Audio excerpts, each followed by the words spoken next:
Well guys, we just arrived at our new location to try, given permission for this particular site, and advised that somewhere around here within 500 metres or more, wasn't very accurate, there was an old house.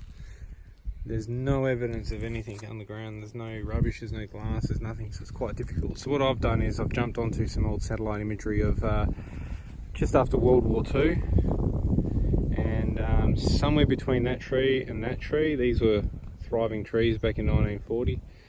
There was an old house somewhere in there, and compared that to Google Earth, did a bit of measurements with my fingers like this from one computer screen to the other, and worked out just in there should be a house. So we'll go and detect there and we'll see what we get, and hopefully my research is accurate. Usually is. I'm not too bad with this stuff, so we'll see how we go guys. We'll try and find some treasures from the past.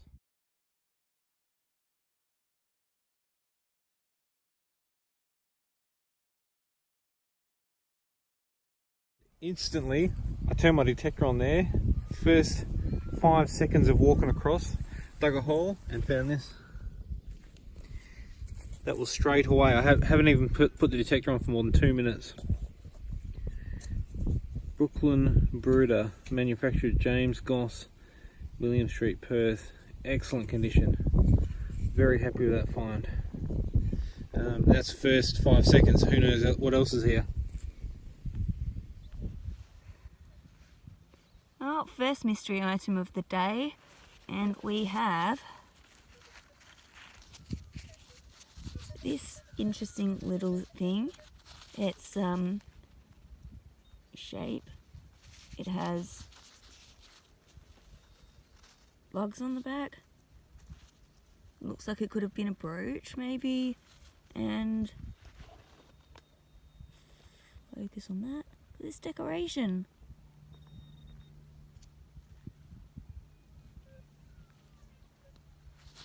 If anyone has any idea what that could have been,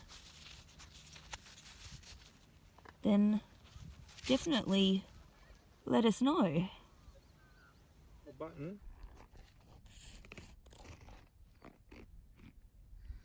H. Monarchin, whatever. Albany. Nice little button, that one. In very good condition. That's a pretty cool little turn of the century button, that one. Very nice. Well guys, dug the Albany button there. Just about to fill it in. I put the detector down. As I pick the detector up, I've got another signal, another button. This time, it's a Advance Australia turn of the century button. Quite a nice little one. Happy with that. So a couple of nice old buttons. Signal here, and dug it, and it's a little key, little watch key, pocket watch key or something, I don't know. It's quite small. Yeah, quite nice actually. Nothing written on it, I don't think. But yeah, nonetheless, quite nice. Well guys, amongst all the rubbish here, yet again, I found a sunbaker. Something, no idea what it is yet. We'll live dig it together and see what we got. Hopefully it's something good. Okay, so I think it's going to be a lead weight. Turn her over.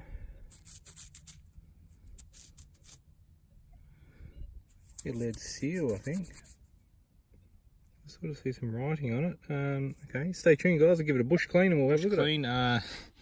For all you people out there, just remember, if you go to spit on something to wash it and clean it, make sure you pull your fly net up first, because yeah, you don't want to know. Anyway, what a dickhead. Anyway, something Oz, so obviously it's going to be little scale weight. I can see Oz, something or other. Half Oz or something, I don't know. But yeah, tiny little scale weights. That was pretty cool little sunbaker. Turn of the century, maybe Victorian. The things you see when you're metal detecting. I'm just in the car waiting for Lisa, and this little bird's decided to come up to the window. Now I'm going to sit very still and just watch him and see what he does, but he's obviously looking at himself in the mirror. Or she is, I don't know. Not sure what type of bird it is,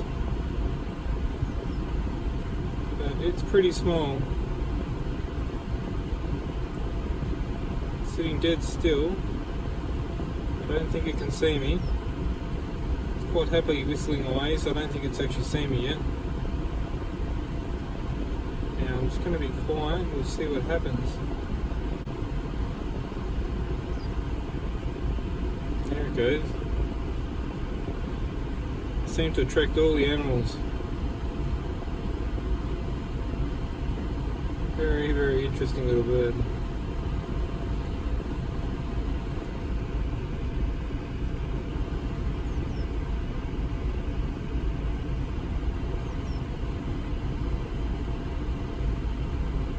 Gonna pay off big time. I don't usually film my pennies because I find that many of them, but this one here is exceptional, so I thought I'd film it. The condition is amazing. Pretty good condition, I reckon. So who knows what else is here.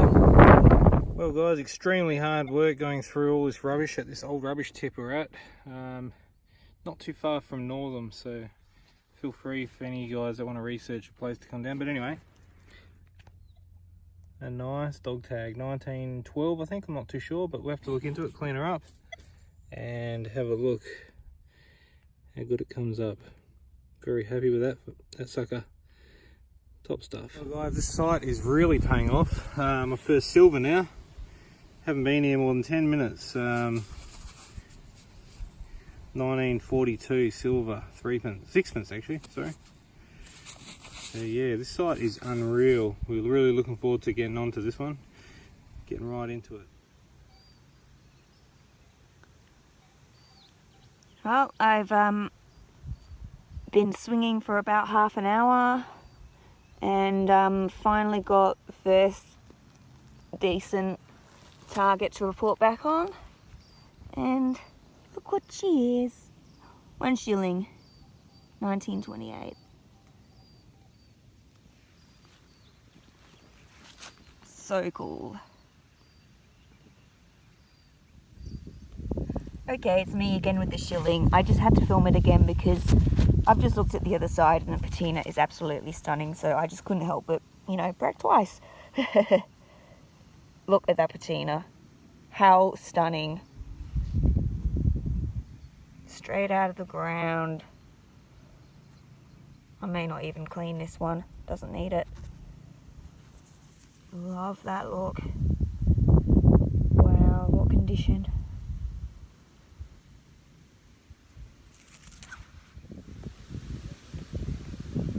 It took me a couple of minutes to figure out what this actually was. It's actually a 6p. I actually can see the word 6p very, very faintly at the top. It's probably not going to come out in this. You can see the pence that side, but it quite obviously is one of the most wrecked coins I've ever seen, and I have no idea what on earth happened to this, but it's definitely seen better days. Well guys, got ourselves a nice ram's head shilling, 1946.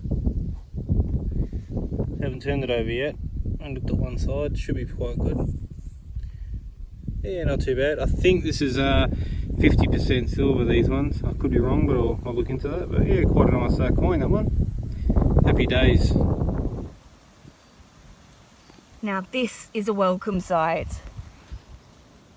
Long overdue. Florin. Let's take this leaf away. You can see 1947. Oh, it's in pretty good shape actually. A little bit of a rinse with some water, it'll come up nice.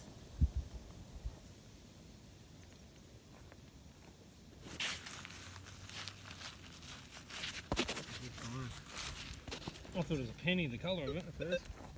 Every florin I've got. Not quite what I expected to find at this particular location, but this little thing here, it says warranted superior with a crest. I believe it is one of those medallions that goes in a handsaw, or something similar to that.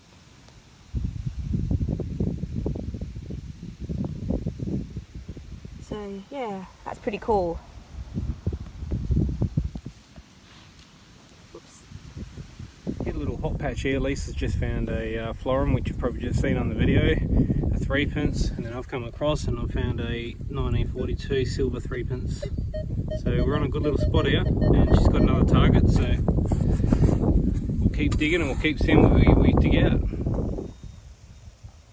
Not quite sure what this one is. I think it's something decorative, finial, something like that, but very cool.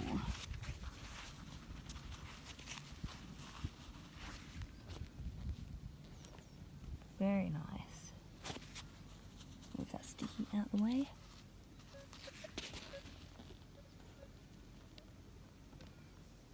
Well guys, here's Lisa's florin. Came up a treat, came up beautiful. Could do for a little bit more, but that's good, that's fine. And King George on the back. A little bit of a mark there, but that's not from her, that's from a long time ago. But yeah, an absolute beautiful coin. Gotta love these florins. Awesome, such a beautiful coin. Well done, Lisa.